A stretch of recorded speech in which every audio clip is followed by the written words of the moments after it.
السلام علیکم ورحمۃ اللہ وبرکاتہ. جزا اللہ ان محمد ما هو علیہ صلی اللہ علیہ وسلم. میرے بھائیوں، عزیزوں، دوستوں، ساری دنیا میں اس وقت جہاں جہاں جماعتیں چل رہی ہیں، وہ جماعت والے جتنے گھروں میں کام کر رہے ہیں، یہ جماعت والے کہیں بیچارے مسجدوں میں پھنسے ہوئے ہیں. ان سے میری عاجزانہ اور مؤدبانہ درخواست ہے کہ اس وقت دلی مرکز پہ ہی نہیں، دعوت و تبلیغ پر حالات آئے ہیں، اور ہر 100 سال کے بعد کوئی عجوبہ ہونے والا ہوتا ہے، کوئی ایک بڑا معجزہ ہونے والا ہوتا ہے. اس کام کو 90-100 سال ہونے کو آ گئے ہیں. اس وقت دعوت کے کام پہ باطن کی محنت چل رہی ہے کہ کس طرح بدنام کیا جائے، کس طرح سارے عالم میں اس کام کو ختم کیا جائے، کیونکہ ایمان کی محنت اتنی چل رہی ہے کہ لوگوں کی زندگیاں پلٹ رہی ہیں، مسجدیں آباد ہو رہی ہیں، لوگ داڑھی رکھ رہے ہیں، سنتوں پہ چل رہے ہیں. آپ کی محنت میں لوگ تہجد گزار بن رہے ہیں. نہیں تو وہ شرابوں کے اڈوں پہ کام کرنے والے، جوئے خانوں میں بیٹھنے والے، کبابی، شرابی، اللہ والے، دیندار، تقوی والے بن رہے ہیں.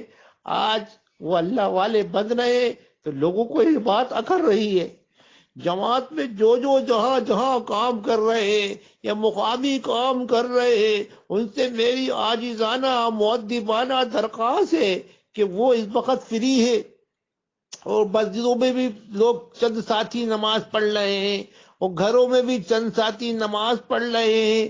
وہ اپنے گھروں میں صبح شام صلاۃ التسبیح کا اہتمام کریں. یہ سب سے بڑی استغفار ہے. استغفار کی 10-10 20-20 30-30 تسبیحیں اللہ کے دھیان کے ساتھ اپنے گناہوں کو یاد کر کے پڑھتے رہیں. 313 مرتبہ اور 500 مرتبہ درود پاک اول آخر کے ساتھ آیت کریمہ لا الہ الا انت سبحانک انی کنت من الظالمین. اس وقت حالات جو آئے ہیں وہ ہمارے خود کے عملوں کا نتیجہ ہے. ظہر الفساد فی البر والبحر بما کسبت ایدی الناس.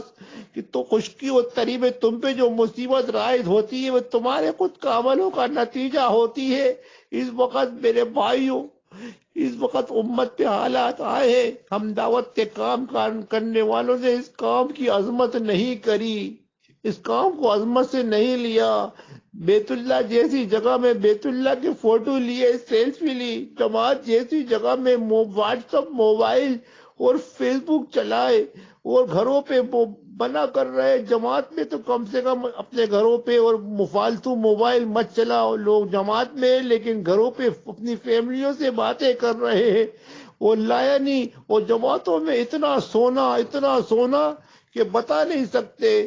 جب تعلیم ختم ہوئی پھر سونا، دن کی ظہر کے بعد بیان ختم ہوا پھر سونا، تعلیم کے بعد سونا، رات کو جلدی سونا، تہجد میں سونا.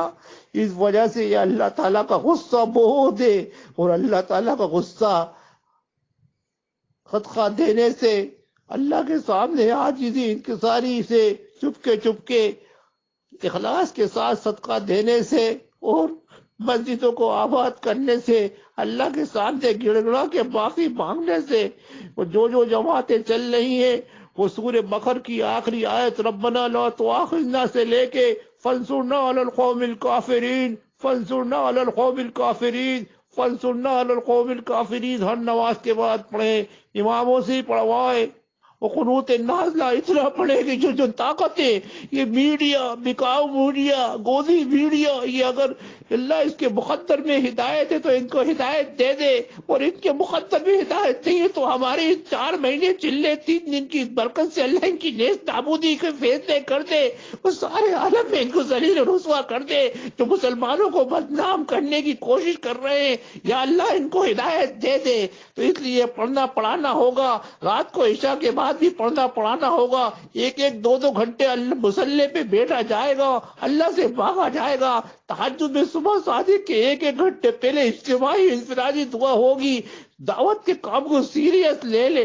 میرے آپ سے بہت عاجزانہ درخواست ہے کہ میرا یہ آڈیو تمام دنیا کے دعوت کے کام کرنے والوں تک پہنچا دے. گھر کی تعلیم کا اہتمام ہو، تسبیحات کا اہتمام ہو، دین کی محنت کو اپنا مقصد سمجھے، ایک دوسرے کو دعوت دیتے رہے اور آئندہ نکلنے کے عزم و ارادے کرتے رہے، پورے 5 کام کرنے کے پورے عزائم کرتے رہے، اللہ سے روتے رہے، گڑ گڑاتے رہے۔ جیسے یونس علیہ السلام اس وقت مچھلی کے پیٹ میں تھے تو اللہ الہ الا انت سبحانک انی کنت من الظالمین پڑھ رہے تھے، ہم لوگ بھی اس وقت مچھلی کے پیٹ میں ہیں، پریشانیوں کے پیٹ میں ہیں، مصائبوں کے پیش میں ہیں۔ آپ سے میری درخواست ہے کہ میرا یہ آڈیو سارے عالم کے ایک ایمان والے کے موبائل میں ہو اور اس پر عمل کرے۔ یہ نہیں سننے کے بعد کبھی پڑھا کبھی نہ پڑھا، اس کو روزانہ اہتمام کے ساتھ پڑھیں گے۔ وآخر دعوانا الحمدللہ رب العالمین۔